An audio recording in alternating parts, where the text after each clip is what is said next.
Hey girlies, welcome to another episode of the Feminine Framework podcast with your girl Diamond.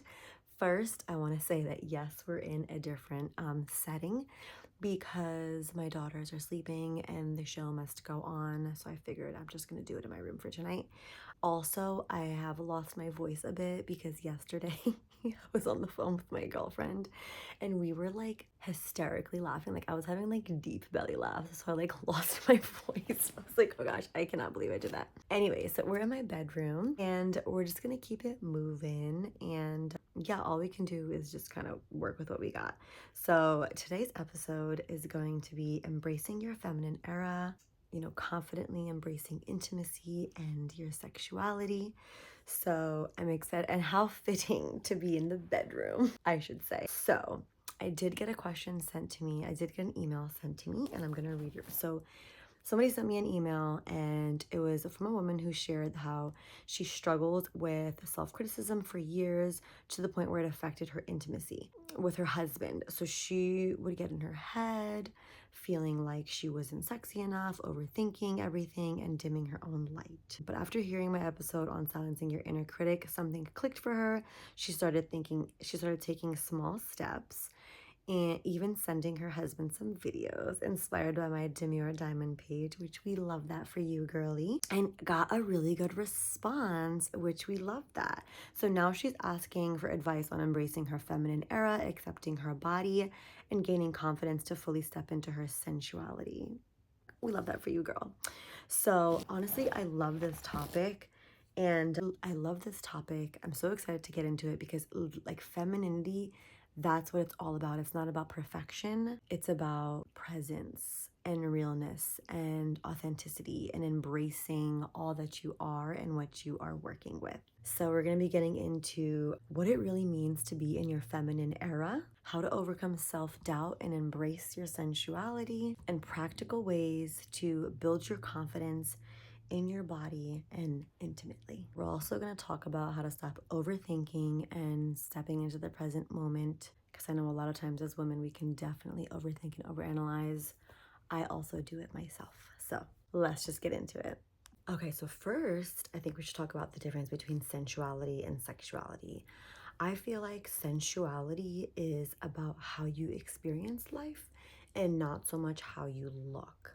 It's more like being in touch with your body and emotions, and that creates a natural magnetism. Also, I feel like sensuality is an energy, not a size, shape, or look.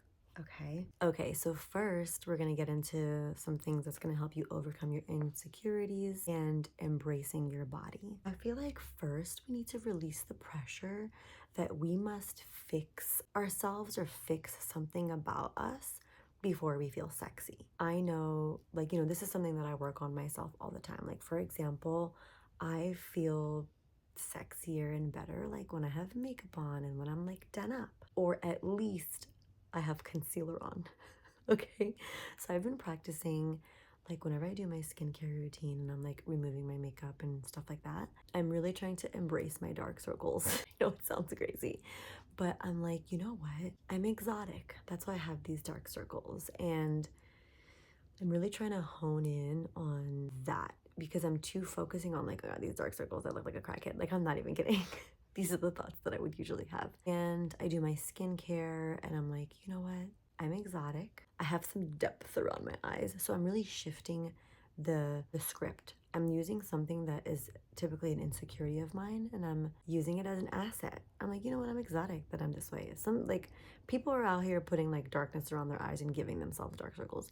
Or like I used to really not like my freckles and now people are doing like faux freckles. It's like we are so unique, and instead of taking the parts of yourself that maybe you may not see everywhere or that's not what is marketed, you find that as something that maybe it's a flaw or you should hide, but that is an untruth and it's a subconscious programming in your mind that you must let go of and remind yourself that these things are actually your assets.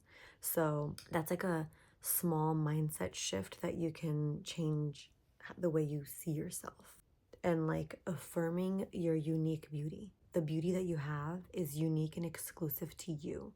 And that exclusivity part of it is what is so powerful because you have that. not everybody has that, you know? You also need to just learn how to love your body as it is. I know we are alive in a time where we see almost like curated perfection. That's not reality. We need to tune back in, tap back in. And for example, like I have love handles and there's things that I would like to change about myself. But that doesn't mean that I have to wait for another moment than now to feel sexy and sensual and enjoy myself thoroughly. So I've just decided to embrace those parts of me. You know, it just is what it is. This is how I am. This is how I come. And I'm going to accept these parts of myself. Even if you want to change it about yourself, I think even if you want to eventually change things about yourself, be okay with yourself as you are. Like, that's what I did. I feel like before I got my boobs done, I was like, you know what? I'm gonna embrace myself the way that I am. So I did like boudoir shoots and all these things before I got my surgery because I was loving on myself and accepting myself before that. And I wasn't like, this is like not worth it. I'm just gonna wait till after. I was like, no, I'm gonna do it now. And it felt really good and it felt really empowering. So stop needing things to be different in order for you to feel good about yourself. And you really gotta work with what you got.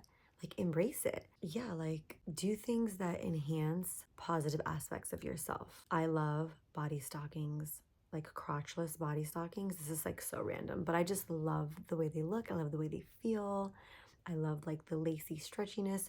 You have to find the things that work for you and always remember, like, stop looking externally. I think a lot of times we think that this is what people want from us or what is desired, but nothing is going to be sexier and you feeling more your sensual self than what is authentic to you. You know what I'm saying? Like, finding what you feel the best in, you know, whatever that may be and whatever it looks like. Do these things for yourself and think of it like as a rendezvous that you're going to have with yourself rather than something that you're doing for somebody. Be like, you know what, this is something that I am doing for me and it can also benefit the space and people around me as well. So I usually don't like to talk about other people's perception of us because it's really important for us to be reassured and self-assured within our own selves.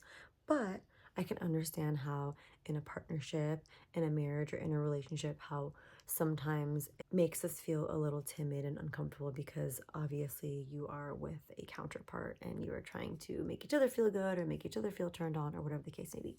So I just want to remind you that if it's a man that you are with, men are visual beings. And I don't want to say this in a negative way, but men are very visually stimulated. Actually, men are only visually stimulated. So when your partner came your way, the first thing that they did was they already knew that they were attracted to you. So if you are in a partnership and in a relationship, the last thing that you should worry about is if your partner is attracted to you or not, because they already pursued you because they were already attracted. So men are very visual and women are very emotional. So getting just this perception of like, okay, we're already past that phase, know that you just got to work with what you got and own it because they already knew they like what they saw. And on top of what they like what they saw, now you're past that stage and they also love what's on the inside. Because here's the thing, I promise you, men are visual. Yes, they can see a very attractive woman and they might want to fuck her, but that doesn't mean that they necessarily want to be with her, okay? They're just visually stimulated and they cannot control it because they're created this way.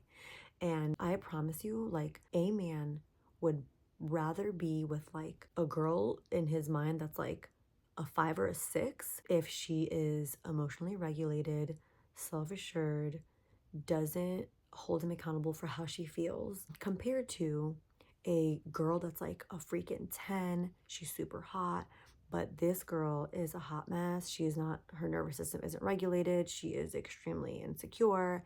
She projects how she feels. I promise you that, okay? So all of those things are also a factor. And, or another thing is like, if you feel like your sensuality and your sexiness is stemming from a place of like, I don't want to have sex with you because I'm not turned on by you, because that can absolutely happen, feel free to communicate in a feminine way is key. So you don't want to be like nagging. We never want to nag. If you feel like in your partnership, you're not feeling sexy or you're no longer feeling turned on, communicate things in a feminine way. So make sure you're even keeled and you're excited about this. So you're going to go to your partner, whatever it is, man or woman, and you're going to let them know, because first I want to say that as women, we are more emotional. So women need to feel emotionally connected to have sex with our partners, and men need to have sex to connect with their partners. So it's like, who is going to be the one to give first? So my thing is, if you kind of communicate to your man in a feminine way and you are like, listen, I want to feel connected to you. I'm feeling a bit disconnected.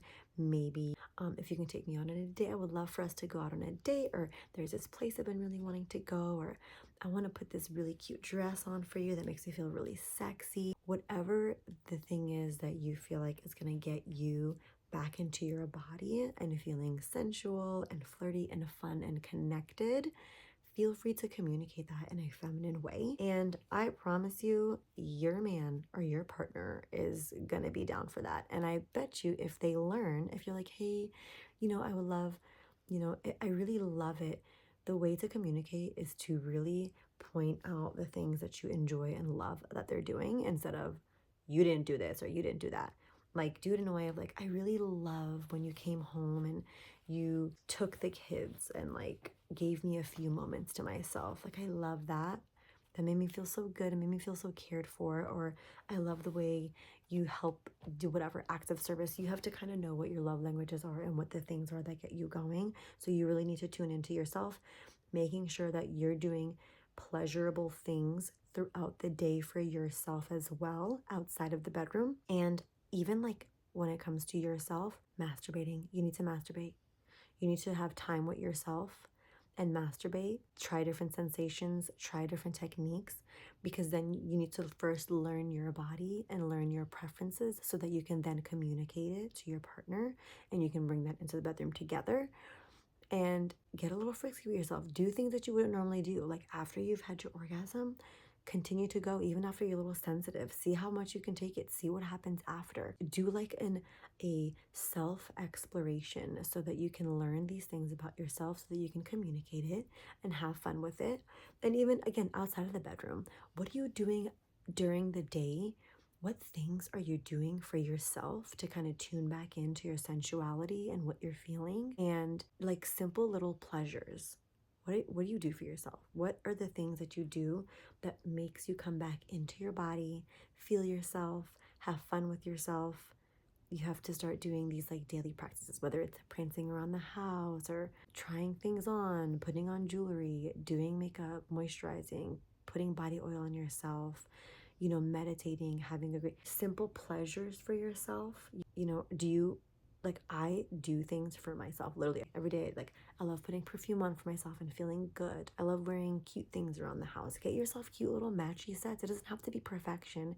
It just has to be things that make you feel like, I'm her, for yourself. Because reminding yourself that these things that I'm doing are for me because I'm priority. You have to prioritize yourself. I think not only as women, as mothers, partners, friends, daughters, whatever, it's so easy for us to get into this role of like mothering or people pleasing and just caring about everybody else. It's like, no, bitch. What would a queen do? What does a goddess do? She's prioritizing herself. And when you prioritize yourself, the whole world has no choice but to follow suit.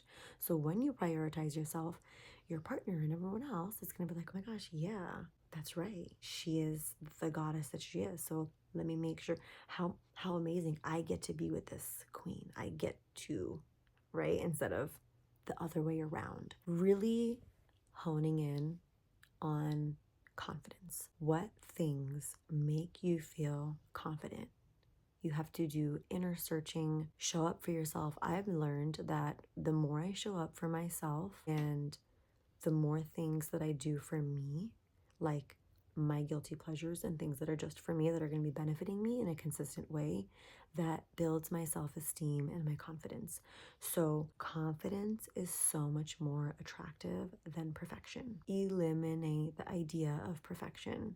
It is a flawed premise. And in a time that we live, it's so easy to look externally and see filters and surgery, well lit, perfectly curated things like perfectly created faces, makeup, and editing, and all of these things. It can make you feel like that is reality and that's how it should be. But I want you to remember that is a flawed premise and don't tune into that. Anything that's not serving you have to let that go because it really doesn't serve you. If you're looking at things that make you feel inadequate, even like another great recommendation is like start following people that are like you. Okay. So that is more of a reflection of yourself. And you need to remember like there are different types of people. Like there's gonna be people that are so thick, and I'm not gonna follow this like I'm not gonna follow these slim, slender, tall models that are like blonde hair, blue eyes, because that is not who I am. I am a Middle Eastern short. I am 5'2". I don't have thin, blonde, like wispy eyebrows that I think is so beautiful.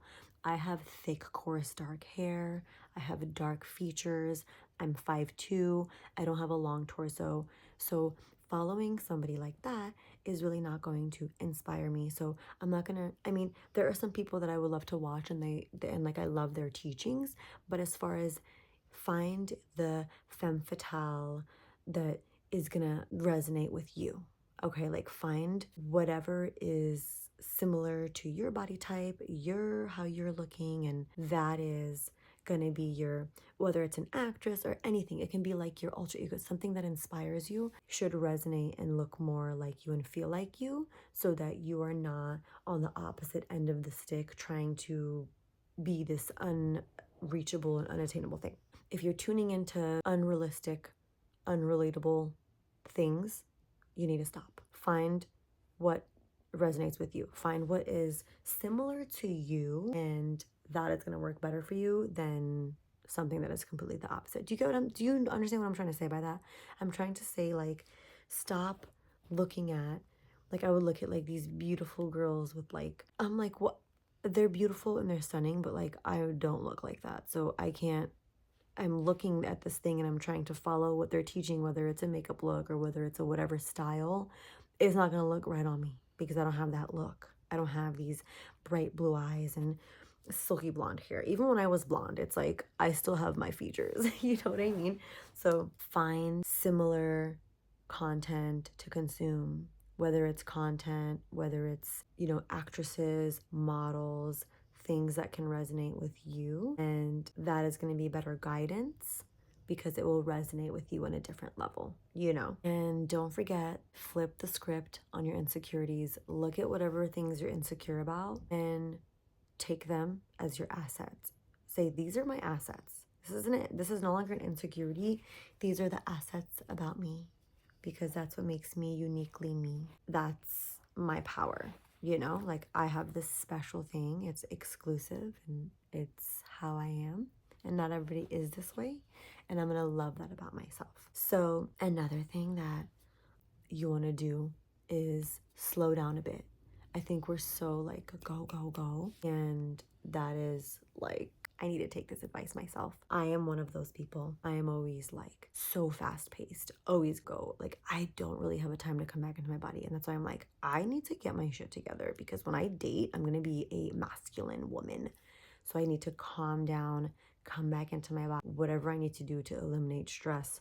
Like things that are stressors that cause you to be hyper vigilant and you're not emotionally regulated. You need to meditate, you need to slow down, you need to come back into your body. And then you need to create an aura of mystery and allure, leaning into your feminine power. Okay, so like think of a femme fatale. She's a bit mysterious but like intriguing and alluring, and you're like, ooh, something about her, like I love it and I want to know more. But she doesn't give it all away. So she gives just enough but she doesn't give it all away. I struggle with that. I will literally just, it's all out there and I'm like, bitch, what are you doing? They gotta earn it a little. You gotta like trickle it out. You can't put it all out there. So I get a little excited and I get a little ahead of myself and I'm like, okay, girl, slow down, calm down, rewind, take it slow. The art of seduction, so to say. And when I'm saying these things, I'm not talking about just at home and just, in the bedroom. Like, this is practice that's going to be a part of your daily routine. This is going to be part of who you are. You need to exude this. So you need to, whenever you're going too fast, whenever you're speaking too quickly, whenever you're just running through things so fast, you're like, you need to hold on. Let me slow down. Let me calm down. I have to consistently remind myself these things because I also struggle with them, trust me. So I'm glad we're talking about this today, actually, because girl, sometimes I'm like, what? Why did you share that? That was too much information. You share that with your girlfriends only. Okay? You don't need to tell everybody. So have a little bit of mystery. You know, that's what keeps it fun and fresh. Men love to earn things, right? They want to, like, I don't want to turn it into like, I don't want to give it like a negative connotation to make it seem like we're playing games, but think about like achieving things, right? So maybe, yeah, maybe saying it in a way of like he gets to achieve, like his achievements is getting to earn having you. Even if you're married, who cares? Keeping it fresh. Like if he does whatever and you're like, oh my God, thank you for doing that for me, you know? Give him a little teaser, but not all of it, you know? So keeping it mysterious for them to kind of like, you know what it is? It's almost like the act of you come back into your body and you get relaxed and you get regulated and you are so peaceful. You like create the peace. So you lean back and allow him the space to lean into you, right? Another thing that I want to touch base on is I think a lot of times, like as women, we don't have enough patience. I don't know about you, girl, but I have zero patience. Like I have negative patience. I'm really working on this. But with men, especially, they need a lot of patience. So again, we need to, I'm taking my own advice tonight. So for example, I need to think of an example. I'm like so impatient and I'm learning how much more patience I need. Like if a man is like talking and I think of something or he says something, I'm like, oh my God, I like want to blurt this thing out. I need to shut the fuck up. I need to shut the fuck up for longer. And if I just be quiet and allow him to speak, if I just allow him to speak, even when I think he's done talking, just like shut the hell up for 10 more seconds to make sure. If I allow him to, they literally will just tell you. They'll tell you everything that you want to know without you having to ask. Like, I will ask like 17 questions. By the time he's trying to answer the first one, I'm already on like the 18th one. And he's like, I don't even fucking know which one to answer at this point. I don't even know who I'm talking about, but I'm just saying in general, I've learned that about myself. So if you are like a girl that is kind of like throwing everything out there, this is probably for me, to be honest. And another thing is like, let's say, you know, you guys live together and he comes home from work. Men are not like women. Give them a few minutes to get in and like regroup and realign and just kind of let them do their thing. If they come home from work or whatever, to regroup and realign. And then when they're done with that segment of like putting the weight of work or whatever down, and they will just naturally come to you. They're gonna naturally want to come to you and love up on you, and they're ready to like tap into like at home vibes, being with the family, whatever. And instead of like when they come home, you like bombard them and throw things on top of them. They're just different than us. They're more single focused and linear. I've learned, and we can manage and navigate 101 things at one time. Women can have like 4 different conversations in one. That is not what men can do. I think it's important for us to realize that the male brain like operates very differently than we do, and that's okay. We need to create polarity, and the more we lean back and allow them to do things and for us to show our appreciation in feminine ways, that is how you can create this polarity, and always reminding yourself that you're the prize. So like shift your perception to like, sometimes I feel like women might be chasing a little bit. So don't do that. If you feel like you're chasing a little bit, lean back, and let's say he does something nice for you, right? Like let's say anything. Let's say he brought you flowers and you're like, oh my God, he's so sweet. He brought me flowers. No, girl, you're so amazing. That's why he brought you flowers, because you're the amazing thing. Okay, instead of, oh my God, he's so kind, he made sure to ask me if I wanted something and he brought me food. Yeah, you're like, oh my God, he's so amazing, he brought me food. No, you're so amazing that he thought about bringing this amazing woman food. Always remind yourself that you are I don't even like to say the word you are the prize anymore, because I feel like it's so like took out of context, but you're the goddess. You're that goddess, you're that queen, you're My dog is snoring if you can hear him. You are that extremely worthy, prized possession. Not possession. You know what I'm trying to say. You are that bitch, okay? You're that bitch. You are that deserving, high value, sought after. I don't know, I can't think of the word right now. But I'm pretty much trying to say that you're the amazing one. And the reason why these things are being done for you and to you is because you are so magnificent. And in a feminine way, to be receptive to that is to fully receive and receive with all of you instead of like, oh my God, I gotta do something for him. No, bitch. Thank you. I appreciate this. I appreciate you. I feel so loved. I feel so valued. Receive it fully, and then you can show your appreciation in different ways. All right, girlies, I hope that you were able to receive some value from this video. Please feel free to share with me some personal specific things that you girlies do that make you feel more sensual and sexy about yourself, or if you have any sensuality practices that I'd love to know about them. I also encourage you to do things this week that allow you to tap more into your sensuality, whatever that may be. Also, remember to do a check-in with your pussy. If you ever feel like you need guidance, just kind of feel for her and ask her how she's feeling about this situation or this thing or what she thinks you guys should do. Sometimes I think you should allow her to guide you along with your intuition. And I want you to remember that you're already sexy, so please start owning it. You don't need to change anything about yourself. You are good as you are. Okay, and if you have any questions or topics you would like to discuss, don't forget to send it to feminineframework@gmail.com. I'm super excited about the next episode, which I don't know what it is yet. Bitch. But also make sure that you guys thumbs up and drop some comments in the comment section of this video. Feel free to share this video with any of your friends or family or people that you think will receive value from it. And until next time, I will talk to you girlies later.